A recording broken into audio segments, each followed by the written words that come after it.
I saw a video where a Catholic bishop was narrating about a cattle farmer that lost his 2 cows. And so the cattle farmer went in search of his 2 cows and discovered those 2 cows was actually stolen by another cattle farmer. Another cattle farmer stole the 2 cows and added them to his numerous cows. So this cattle farmer approached this fellow cattle farmer and began to explain to him that these 2 cows are actually mine. But he was rejected, shut down. He says, don't ever come here again and talk that nonsense. So the cattle farmer went to report to police to explain to the policeman, look at what happened. I lost my 2 cows, but those 2 cows are not actually lost. I know who stole them. I know the place where the person who stole them is. Please help me.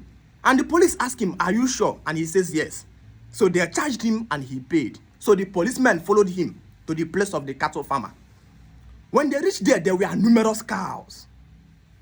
So the police says, which one is your own? Do you do them mark? The man says, no, I don't have any mark upon them. So the police says, how then do you identify that those 2 cows are yours? The cattle farmer says, yes, I can identify. Let me call their name. And so the cattle farmer called the name of those 2 cows.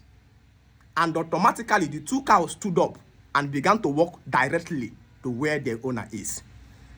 The police then arrested the cattle thief and the man went back home with his 2 cows. The power of name. There are 3 things that names signify. 1 is your origin, where you are coming from. 2 is your energy.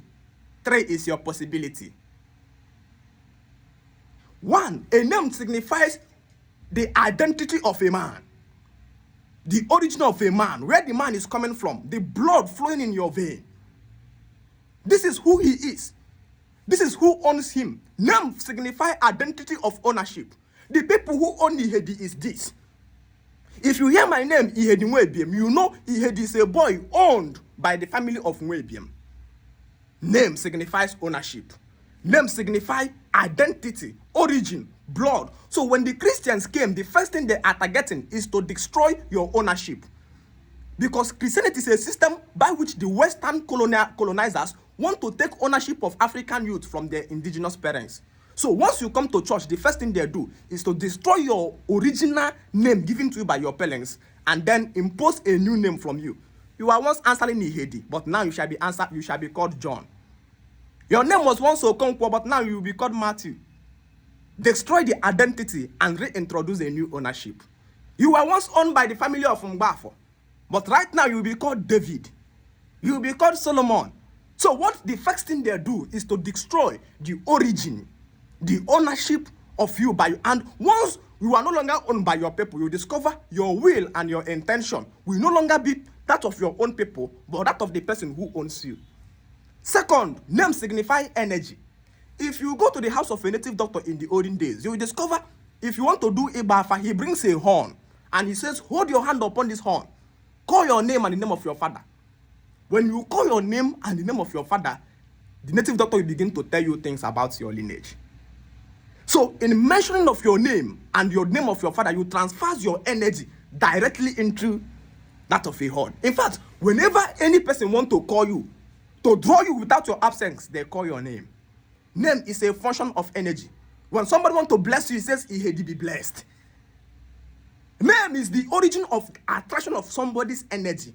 So what the second thing Christians does by changing your name is to destroy the energy level upon which you are operating on.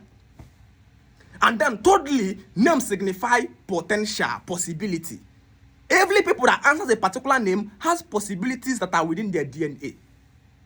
They have possibilities that are within their things, potentials within them.